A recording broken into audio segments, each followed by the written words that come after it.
If you're seeing the screen a lot, if your sweaty palms are squeezing the controller like a stress ball, if you're pulling your hair out over this quantum mechanics shit, you come to the right place. Here are 6 moves that'll drag you out of the mud and smooth out your whole gameplay throughout the demo of Nioh 3, and maybe even the full game later.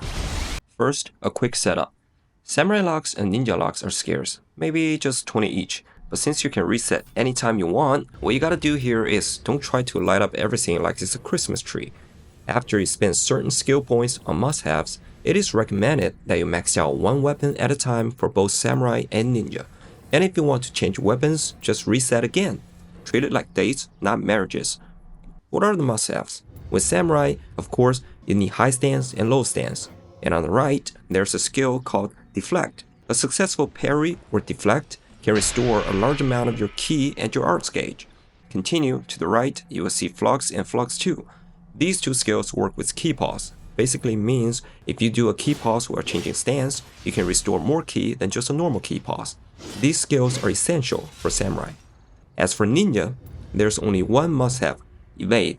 It serves the same purpose as samurai's deflect, but with dodging. If you dodge at the perfect time, it restores a large amount of ki, and since ninja doesn't have any other ways to restore ki, at least not at the moment, this one and only skill is essential. But of course, this video is for new players and strugglers. I'm not saying you have to pull off these parries and dodges every time during battle, but to have those lots of times, you might just lottery your way into 1 or 2 successful moves, and it just might tip the scales. Now, with the basics out of the way, let's move on to these 6 powerful moves. First up, the samurai sword. In the sword's skill tree, to the left, you will find sword ki. It says it can stagger surrounding enemies, not Jaggernauts of course, but the secret function is that it can deplete a lot of enemies' ki, which can lead to a grapple. From here, you got 2 attacking options.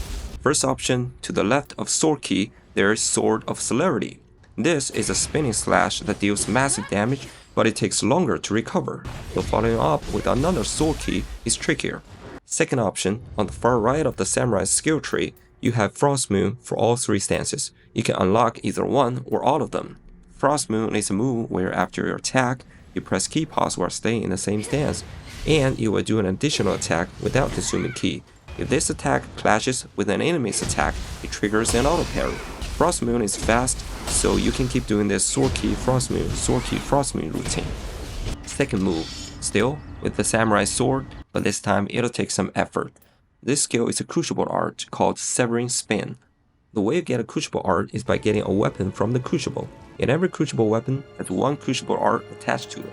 If you get the sword with Severing Spin, you can either use it or max out the familiarity to unlock the skill, so you can use it on other non-crucible weapons. Severing Spin has an auto parry at the start. Then you do this Virgil style move. It has super armor the whole time, it spends a little bit of ki, deals great damage, and clears crowds perfectly. Most importantly, it looks awesome. Third move, we're switching to the Odachi. In the Odachi skill tree, unlock Severing Blade first, then Ground Sweeper. This is a follow-up move.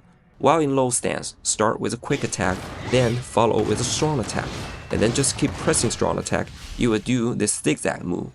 It has a high chance to evade enemy attacks and build your arts gauge very fast.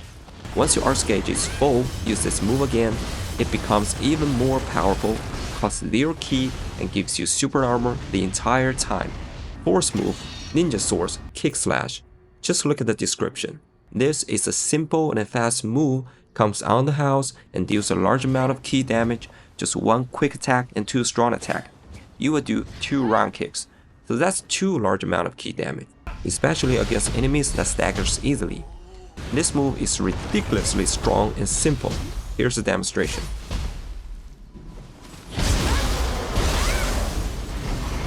Fifth move, still Ninja Sword's Sky Rift. This move basically sells itself. Just look at it, come on. Look how awesome it is. It's fast, puts you out of harm's way, can be guarded by enemies, reduce a lot of enemy ki, and cost very little ki of your own.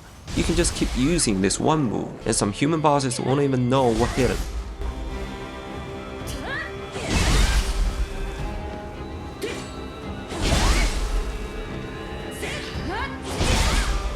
Sixth and last move, do Ninja Swords, Divine Flight. Just like Severing Spin, this is also a crucible art, so it takes some effort to get, but once you unlocked it, you will see exactly why it's worth it. Maybe you didn't get the gist of it. Let me change the audio so you can really grasp the essence here.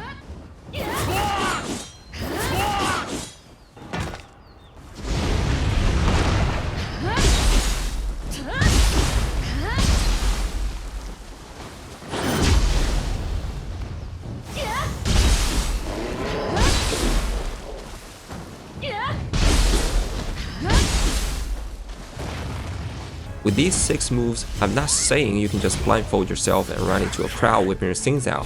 You're still playing Nioh, not Dynasty Warriors, but with these 6 moves, at least you will have a much smoother ride during Nioh 3 demo, and maybe in the full game too. Hope it helps, see you next time.